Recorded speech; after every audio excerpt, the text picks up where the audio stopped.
that song, Brother Ron. We appreciate it so much. The message of it means so much to us. And I pray as believers and Christians, we understand just how much we need the Lord in our everyday life, and to see a world that is in such disarray, such chaos, such confusion, just lends itself to the idea that without God we truly can do nothing. I mean, without God we get ourselves in predicaments and in situations that we absolutely cannot get out of, and just how much we need Him really on an everyday basis of our lives. I pray we do see that and understand that. We're back in 1 Peter chapter number 5 today. 1 Peter 5, if you were here last week, you understand that this is not a continuation. This is the same sermon. We're just going down to another point. If you were not here, I would encourage you to watch it. We have it on a couple platforms there. Watch it there. But you do not have to be here to understand this portion of the sermon, because we're not going to review too much. Just kind of an oversight of the point that we talked about. We made it through the first main thought of the care of the shepherd as we read there in 1 Peter chapter 5 and verse number 5. I thought it was last week. I think we started a little earlier in the passage, just to lend itself to the idea of who we were talking about. Peter, writing here to the elders of the church, it talks about this care that the shepherd would give. He says we have a shepherd in the church, but he said there is a chief shepherd that will watch out for you, that will care for you, that will make it known that you are his sheep. And he said that is a very good thing. But he tells us, as you get down to verse number 5, as he talks about this crown that's not going to fade away, he says, likewise ye younger, submit yourselves unto the elder. Yea, all of you shall be subject one to another, and be clothed with humility.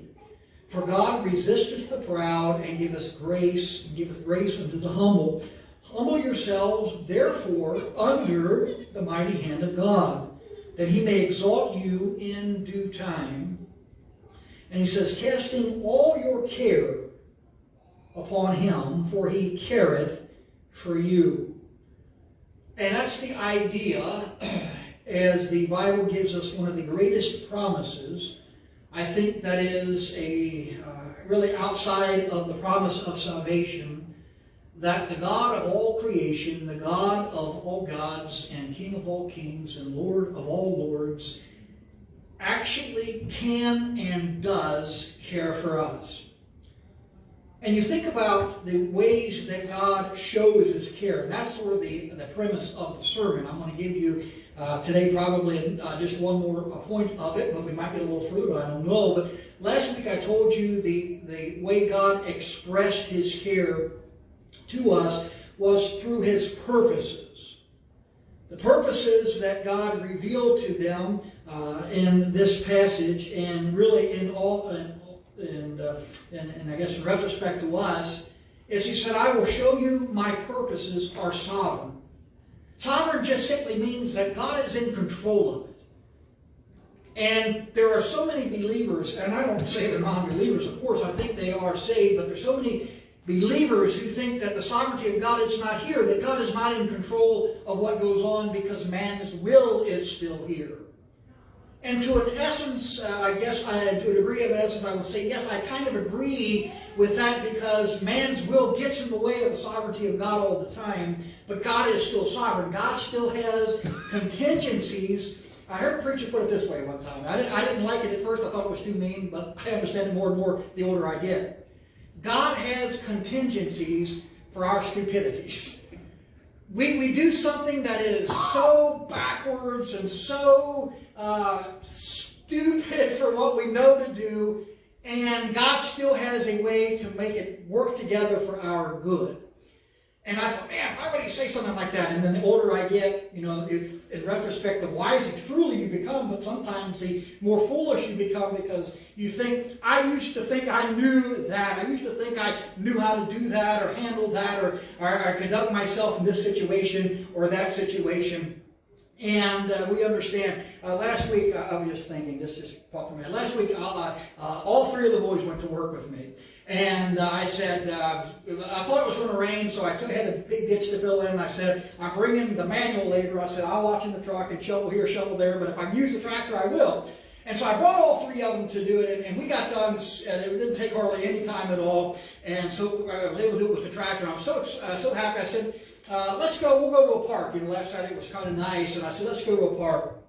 And so we ended up at A.J. Jolly Park, and it was so nice, and we sitting up at the swings, and all of a sudden, here comes two teenage girls.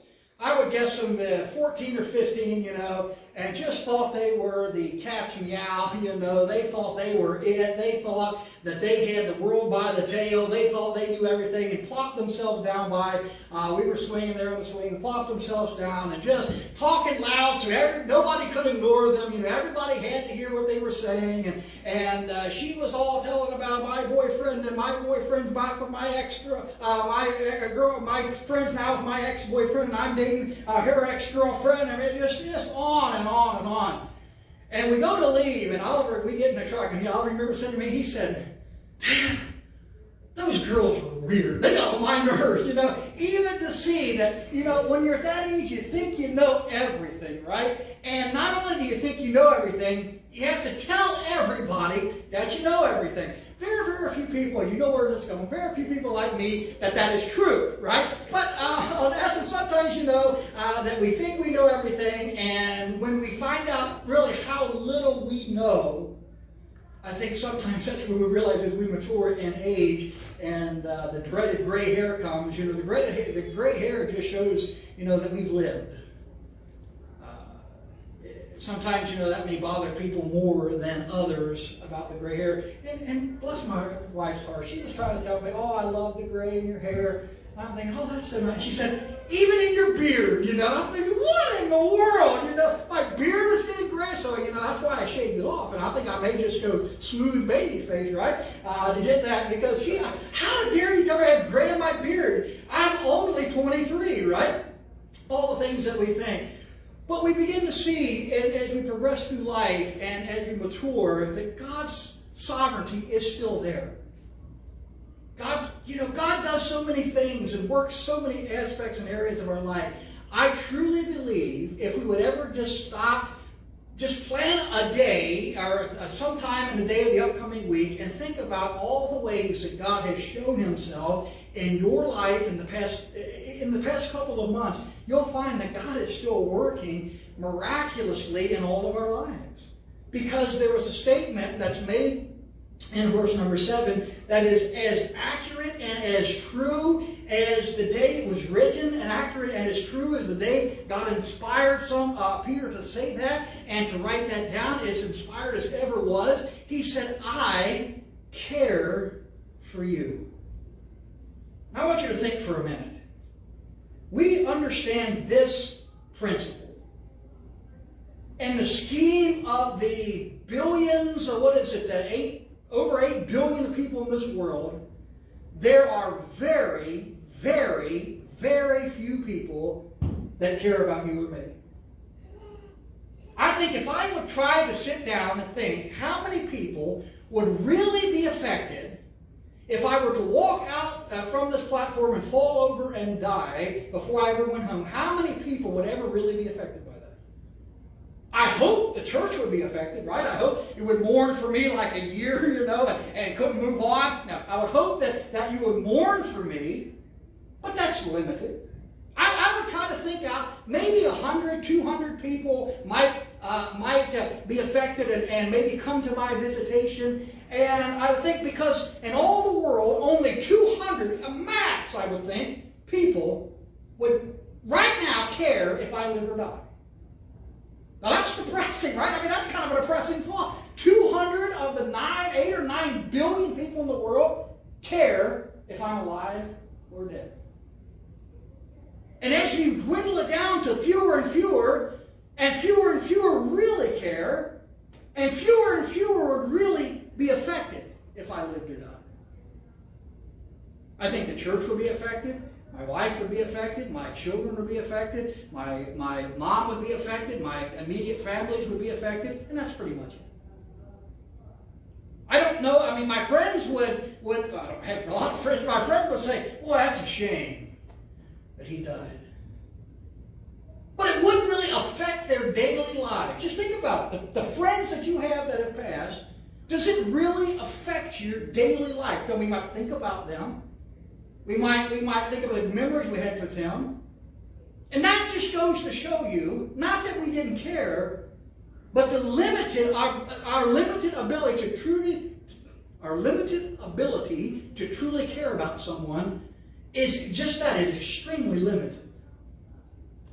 Our immediate families are really the only ones, unless you have a unique position, the only ones that are really affected in a daily life if we live or die. I'm not saying make good decisions, but I'm not talking about I'm talking about the ultimate of us, life and death. There are very, very, very, very, very few people who actually are affected by that. But let me tell you one who says, I promise, I'm going to make you a promise that I truly do care for you. And it's not a husband, it's not a wife, it's not a mom, a dad, a grandma, a grandpa, it's not a son, a daughter. It is the very God who created the entirety of the world, who ruled eternity past, who rules time, and who will rule eternity future. He says to you and to me, who now have been given just the broadness of our life scale, maybe 100 or 200 people would even care. He says, I want to be one of those. I make you a promise, I will be someone who cares if you live or die. I will be someone who is affected by your life. Because I know you. I created you. I know you intimately like no one else. I know your thoughts. I know the intentions of your heart. I know why you do what you do and don't do what you don't do. And even to that extent, He knows us more than anyone else could ever imagine. Even us. He knows us better than we know ourselves. And He still says, I will care for you. Now, you think for a moment all the faults that we have and all the failures that we present. And, we try to hide. We like to promote our successes and hide our failures, right? We like to take credit and assess and assign blame to people. When we do something right, I did this or that or the other. When something goes wrong, we did. I mean, it's so common. We did this, we did that, we did this one wrong. When it goes right, and not even consciously at times do we do that. But that's just in our nature. That we want to enjoy and live in the success, but we want to assess and divvy the blame as it goes. And God knows all about that. And He still makes the promise. Cast all your care, your worry, your trouble, your heartache, your burden, your stresses on me. For I'm going to make you a statement that is very rare in this world. I care about you. Now, last week we talked about the bigness and the vastness of God, how important He was to us. But this week we're going to focus on how little reach we have in this world, and there is still the God of all gods that says, I truly do care about you. And He shows it through His purposes. He says the purposes are sovereign, which is the mighty, the physical strength that God has to make a difference in your life. That's the mighty hand of God. His purposes are sovereign. His purposes are superior. Shall not the judge of the earth do right? That's what He says. His purposes are successful. He said, the things that I have wanted to bring to pass, I have brought it to pass. I wanted to create man. I created man. He said, man fell. That was man's choice. He said, I then made a contingency for that. I gave him a place to go for eternity. It was going to be here on earth. This was our eternal place. But He said, man has fallen. So now there's another place that they can go for all eternity, because the earth now is also cursed. The earth now is not going to be forever. So I had to make another eternal place. And so the contingencies for our stupidities, God has allowed for because God is sovereign and God's purposes are superior and they are successful. God says, I will show you that I truly do care for you. And then we read verse 5 and 6. Now this is new. All that was some new, some review, but this is new. God reveals His care through His purposes, but also through His promises. He says, likewise ye younger, submit yourselves unto the elder. All of you shall be subject one to another, be clothed with humility. For God resisteth the proud and giveth grace unto the humble. As you know by now, this world in which we live is not easy. It is not an easy place to succeed in. And I'll be honest with you, it's not an easy place to do right in. There is so much temptation and drawl and desire to do wrong. I was talking with someone just this 2 or 3 days ago, and he was asking me about someone that we both knew mutually, and they started a business, and they were having success. And I explained to them to this purpose. I said, when you are the owner of a company, I said it is even harder to maintain a good testimony because the desire to lie is always there. The desire for me, as someone who runs a multi-million-dollar, runs a few $1,000 a year company, construction company, is to lie to someone to tell them what they want. Yes, I will be there, or that is supposed to happen, or that's okay, we can work it out. Is to just to be there. It is so much harder when the pressure is on and they want to hear what they want to hear, is to tell them no, that is not going to be what it is. The desire. Yeah, Brian. What do you call him? Brian Jr. The desire is to be there. Yeah, he even agrees. The desire is to lie to do that. Because we understand that it is easy to tell people what they want to hear, but in the world in which we live, the temptation to lie, to cheat, to steal, to do wrong is so prevalent, and it is so much easier initially to do it.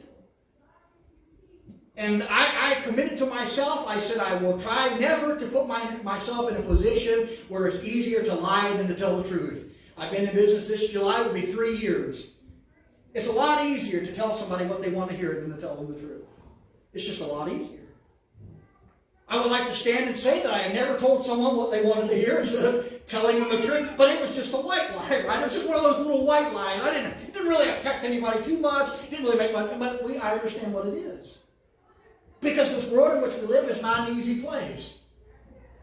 And you get up in the morning and you just don't feel like it. If you don't own it, you don't feel like going to work. And so we call in with an excuse. This is my excuse. And boy, there's nothing easier now in the day in which we live than say, I've been around somebody that's been exposed, right? I have to have 14 days off, 10 days off now, and you can't say anything about it. That's what they say. So I have an excuse now, a built-in excuse. Used to be, had a flat tire, and well, they shouldn't send me the picture of the tire, I want to see it's flat. I'm running late. I don't have, my brother works with me occasionally. He usually is all the time. He's never called in with an excuse on why I couldn't do that or couldn't be there. But some people all the time. I think I worked for Dad since I was, got out of college, not prison. I got out of college in 2003, and I worked in 2019. So what's that, 16 years with this company and the other company. I think I might have called him maybe 5 or 6 times in the 16 years and said, I cannot come to work today. And it was where he wouldn't know it wasn't unexpected. I called him 5 or 6 times in 16 years. I went to work lots of times when I didn't feel good. Oh, Dad, I'm puking this morning. Puke it on out and come on up here. I'll wait a few minutes for you, Dad, I think I broke my ankle. Well, will you come in and see what you can do, Because that was the idea, that I want to be found faithful. But, we know people all the time that in the course of a couple of months, they might have, not her, but they might have called in more than the entire company. I think someone was told, you've called in more than the entire company put together. You've called in these 3 months and couldn't come to work. We come up with a reason, an excuse why we can't do it, because this world is a hard place to live. It's hard because The old adage, everybody's against you. You think sometimes you try to teach your kids that's not true, but really that kind of is true. But the world is against me. That's why the victim mentality is so prevalent in the world, because in essence, if you're saved, the world is against you. And we begin to move forward, and we understand that God has revealed His care for us through His purposes, but also through His promises. And He said, in life, it's not easy, and in fact, there are times it can be exceedingly painful. And during those times, those hard times, He said, I have some promises for you. He said that are from the very lips of the Heavenly Father. They are promises designed to help us walk through the path of life with confidence in Him and in His will. Verse 5, He says He promises grace. God will resist the proud and give grace to the humble. Give us grace for us. He said, we see there that when we allow ourselves to be yielded to what God would have us do in our lives, we are promised His grace. The grace here is the idea of a state of favor with God. You ever heard that? You ever heard, of course you've heard it. You're really in good graces with Him. You're really in good graces with them. That means you can do a lot and they'll still like you, right? You can do a lot and they'll still forgive you. They will still use you or whatever. You're either really in their good graces. And I know some people that hang around wealthy people that can buy and sell, that don't just have to live by the week or live by the month or whatever, but have wealth. And lots of people try to get in their good graces because we want something from them. I'm going to stick by them. I'm going to help them when they call. I'm going to have, because we have, as we talked about, whatever that was, some ulterior motives. They were driven by our motives. And we want to get in people's good graces. But God says, you want to get in my good graces? He says you don't have to be anything you're not. You don't have to do anything I haven't asked you to do. You don't have to speak and connive. You don't have to plan and purpose. He said all you have to do to get in my good graces is you have to be humble. Now, I know that for most people, humility is not hard, but for others it is. Sometimes it's hard to be humble. It's hard to think that I can't do it. Now, having confidence and pride, I think, can kind of go hand in hand, because the more you learn, the more you do, the more you're capable of. I try to instill in my boys, learn to do things and be good at it. I've never one time, though, told them take pride in your work. I don't say that. That's what I'm saying to you, right? I'm not going to say it to you, but that's what I'm saying to you. Is you do whatever you do to the best of your ability. If you don't know how to do it, learn how to do it. If you don't know how to learn how to do it, learn how to do it. And then once you do it, become proficient at it, become good at it, get a skill. Even if you never use it again, whatever your hand finds to do it with all your might. I'm a big believer in that whatever I try to do, that's why I become obsessive with things. I read something, I get an idea in my head, and then you might as well not try to talk to me for the next 3 or 4 weeks, because I'm gonna watch, I'm gonna read, I'm gonna learn, I'm gonna study, I'm gonna do it, and then I invest money into it. I buy. I know that I'm one of the believers. Buy one, cry once. I'm gonna buy the very best I can afford, and then I come in and I say, after I do it for a while, I don't really like that anymore, right? And so I'm gonna move on to something else. But I have consumed, I would venture to say, years of my life learning how to do the handfuls of things that I can do. Because I want to be the very best at whatever I do. I want to be the best at it. And I want to be proficient at it. And I want to be skilled in it. And with that comes, unfortunately, a little bit of arrogance and a little bit of pride. You see the superstars in whatever sport it is, and they're arrogant. And I said, that's what it takes, Oliver. That's what it takes to be. You want to be arrogant? Be like Joey B. Don't be like Patrick Mahomes. He's not as arrogant as Joey Burrow, and so he'll never be as good. And you're trying to steal that because that sort of goes hand in hand, that once you're proficient in something or excel in something, arrogance comes, and God says, you want to make my good graces? He says, stop it. Stop it right there. Don't let it start. Because what you think you're so good at, he says, when you compare yourselves with me, where were you when I laid the mountain, the foundation of this earth? You think you can build? He said, where were you when I built this place? You think you can draw? Where were you when I came up with the color scheme of this world? You think you're somebody? He said, where were you? Where were you? Where were you? Where were you? And eventually, you know what? I think it was Job. He said, I wasn't there. He said, oh, my lips have sinned. I started to think I was somebody, and God said, let me tell you where you'll be in my good graces. Is when you realize and not portray yourself something that you're not. It's not that you can't be skilled. The Bible encourages us to be skilled in certain things. They were skilled in the art of metal. They were skilled in the art of fighting. They were skilled in these things. And cunning in all knowledge and wisdom. That's why they were chosen and excelled in this world. But God said with that acceleration, He says, can come pride and arrogance and self-value that is misguided and misplaced. And He said, let me tell you what that will do. He said, I will resist you. I will resist you. Last night, I was standing by, Oliver was there, and he was psyched that he was going to have to do something. He was psyched, and I was there, and I put my arm around him, and I just planted a big wet kiss right on his cheek there. And Rachel, oh, so she comes in, and we're kissing both of his cheeks there, and he was, facing, what is he doing? He was resisting the love that I tried to give to my baby boy. Right? He's resisting it. It's not just like, I don't want you to do it. It's I'm actively fighting against you doing what you're doing to me. That's what God says. God didn't just say He won't promote you. He said, if you are proud, He said, I will actively resist you. Now, Oliver, he's not as strong as his mom. He's not as strong as mom, so he couldn't resist that. He couldn't stop it. But one day he will be.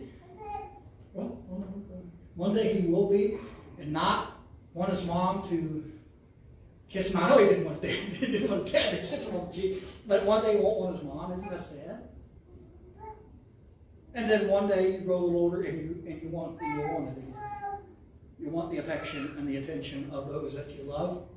In that little while, though, you resist it.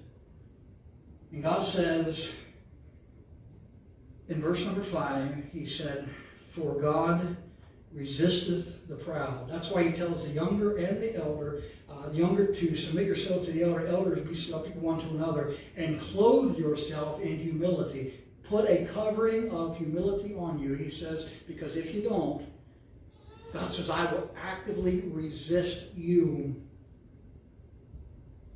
We want to be in a state of favor with God. We talk about grace, it comes to salvation. In that sense, it's the undeserved love and favor that we get in Christ. Verse 12 already. We'll get through this. He speaks of how God extends His love toward us in the saving mercy who deserve wrath and deserve punishment. God gives a saving grace.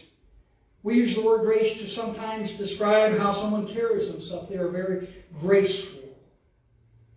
I've never been described as that, as graceful. My wife has, right? When she carries something that's graceful. They used to teach grace, and you carry stuff on your head. You walk proper. You conducted yourself that way. That's another understanding of grace. The passage that grace is spoken of here refers to that God is giving there. It's what God wants to give to His people when they would submit to His will. He said, when you do what I want, I will give you grace. I'll give it to you. Why do we need grace? Well, we already know, because we already talked about this world is a hard place to live. Why do we need grace? Because sometimes this world is very painful. Why do we need grace? Because we cannot really even be humble without the grace of God, but it's the humbleness, humility that gives us the grace that we need. God says, those that yield to me, He said, you will receive His grace. his joy, his peace, his hope, and awareness of his presence, the favor with God, a sense of well-being, a strength to face anything that comes our way. And we continue for the Lord in the calmness of spirit and a newness of life. That's what grace gives. How do I know that? That's why Christians can go through what they go through and still love and want to serve God. That's the only reason.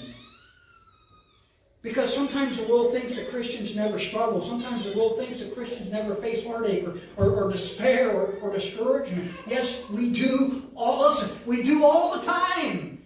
But we have God's grace to help get us through it.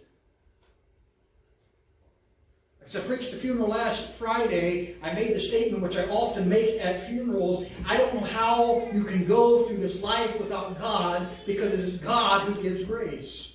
I don't know how you make it, even in the daily life, but when tragedy strikes, how do you make it without the grace of God? Because life is already overwhelming, and it is pressing us down, and it is pushing us down further and further and further and further and further. And it is God's grace that helps us to excel in this life. And God said this is the secret of grace. It's to the humble. Somebody said, what do you think, who do you think goes to hell, Josh? And I said, people I think that go to hell are people that think they've lived a good life. It's so contradictory to what we think, because nobody good can be in hell. And the Bible, in fact, says that's where good people go. You know, the first step to getting saved is you must recognize that you need salvation. The only way I know I need salvation is I know that I am not good enough to go to heaven on my own. I know that I have not earned it, that I do not deserve it. And so the first step for me to receive God's grace and mercy is to say to God, I don't deserve it because of what I've done, how I've lived, what I've thought, what I've said, how I've treated, how I've not treated. I do not deserve this, because in essence I have tried my best to live a good life, but I have failed miserably. In fact, God says there is none righteous, no, not one. And you know what else he said? He said there is none that doeth good, no, not one. None. That doesn't make any sense. God, we try our whole life to be good. And God says there's none that doeth good. No, not one. There's none that is righteous. No, not one. So he says, you want heaven? He says, you must admit to me that you know that you do not deserve it. I am not good enough to earn my place back into a holy place in front of a holy God. Now, I might be better than you, and you might be better than me. Probably are. But none of us are good enough for God. Heaven is not filled with good people. Heaven is filled with people who understand that we need righteousness, not goodness. I need righteousness to go to heaven. And he said our righteousness is as filthy rags. He says it is dirty, it is unclean, it is tainted from the beginning. He said you need the righteousness of God. And the only way I get that is through grace. And the only way I get grace is to humble myself enough to tell God, I'm not good enough. I'm not good enough to get heaven. And God says, I will give grace to the humble. The idea of living life under the personal favor and blessing of God, that's the grace he speaks of. God shows he cares about us. Now think about it. Who cares about us? Very few. Now 100, 200 people might be a lot, but in the scheme of the world, in the billions, very few care if I live or die. And billions will never even know that I ever existed. Ever existed. And yet we understand that God said, not only do I know you existed, not only do I know everything you thought and everything that you've done, he said, I care about you. I care for you. How do I know that? He said, let me reveal it to you in my purpose. And he said, let me reveal it to you in my promises, that I will give grace. And friend, if you and I have lived in this world very long, being saved, we know that we have experienced the grace of God. We've experienced God's grace. Not that it wasn't hard, but the fact that, the fact that anyone is sitting in this building today is a testimony of God's grace. Because I guarantee I could go to each of your stories, and you have a story that would break our heart, that we could not imagine that you have faced, or you know someone very close has faced, and it would destroy us without God's grace helping us to understand that God is in control of our life. And He has contingencies for our stupidities.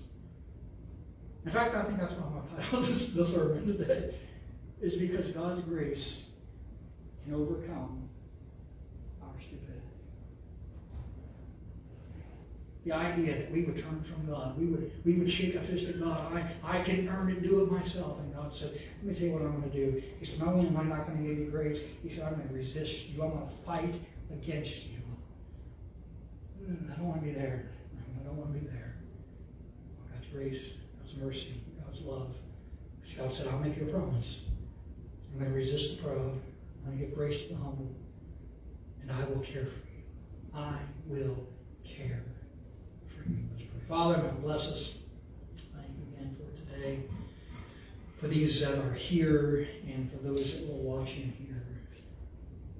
Father, I pray that whatever we go through in this life, whether it be good or bad, I pray we understand that it is in your control, it is in your care, it is in your hand. It may not be exactly what we thought, but ultimately, Father, we are living under the sovereignty of God.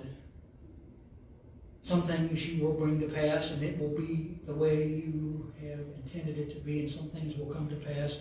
The result will be the same, but we have taken so many detours to get there. That's really up to us, what we do, how we live. We can live in a life that is apart from you and doesn't seek you. And we can live a hard life, a life that's way harder than it had to be. But in the end, if we've asked you to save us, we will go to heaven. That is the promise that you've made. That is the sovereignty of God, because you are going to keep your word. How much better life could we have had if we just simply do what you ask us to do? And in fact, you've given us promises that said there will be a resistant force against us if we are proud and arrogant. But you will give grace to those that are clothed in humility. And so I pray for a covering today for us as a church. That we would know if anything is going to be accomplished in this church and for this church and about this place, it must be done in humility. So let us be humble. Father, I ask and pray that you use us to the greatest of our ability. Let us be used of God. Father, let us do the song that even Ron sang. Let us bring people to the Lord because they so desperately need you.